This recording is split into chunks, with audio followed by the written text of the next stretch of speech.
पाहिजे या गोष्टी. आणि याला सगळं सोशल मीडिया, सगळा मोबाईल, हे सगळे जे 16 वर्षाच्या पुढच्या मुलांना मोबाईल अप्रूव्ह केला पाहिजे. आईवडील काळजी घेतातच ना, पण कुठपर्यंत घेणार ते पण. ही जी वृत्ती वाढत चालली समाजातली, आईवडील प्रत्येकाला कमवायच्या मागे आहे, प्रत्येकाला पैसा पाहिजे. महागाई एवढी वाढली म्हणलं पैसा कमवणंच आहे. कुठेतरी कुठल्याही गोष्टीला एक बंधन आलं पाहिजे. तुम्ही जे म्हणताय ना की आई वडिलांनी लक्ष दिलं पाहिजे, आई वडील लक्ष देतात, पण गुन्हेगार हा आपल्या जवळचाच असतो, हे लक्षात आलं पाहिजे. आपण विश्वासाने शेजारच्यांकडे पाठवतो, आपल्याला काय माहिती त्यांच्या मनात काय, त्यांची वृत्ती काय येते. त्यामुळे लोकांनी समाजाने जरा दृष्टिकोन बदलला पाहिजे, लहान मुलांकडे बघण्याचा, स्त्रियांकडे बघण्याचा. जो वचकगृह खात्याचा आवाज तो आता राहिलेला नाही.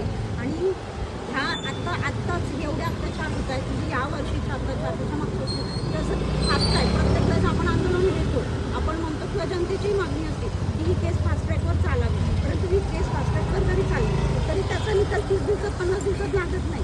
10-10 वर्ष निकाल राहिलेले असतात. फाशी त्याच्यामध्ये section court, high court, supreme court अशी अनेक प्रोसेस करून मग तो आरोपी त्याच्यातही ते तोपर्यंत जनता सगळं विसरलेली असती आणि बहुधा आरोपी सुटलेले पण आहेत. त्यामुळं काल जे आंदोलन झालं त्याचं कारण असं होतं की लोकांचं म्हणणं होतं की त्या आरोपीला आमच्या ताब्यामध्ये द्या आणि आम्ही त्याला दाखवतो, म्हणजे काय येते. त्यामुळं कालच्या खऱ्या अर्थानं ते आंदोलन झालं होतं. काल नसरापूरमध्ये जो लहान मुलीवर अत्याचार झाला, ती मुलगी DSK धायरी इथे राहते आणि प्रशासन पूर्ण आलेलं आहे.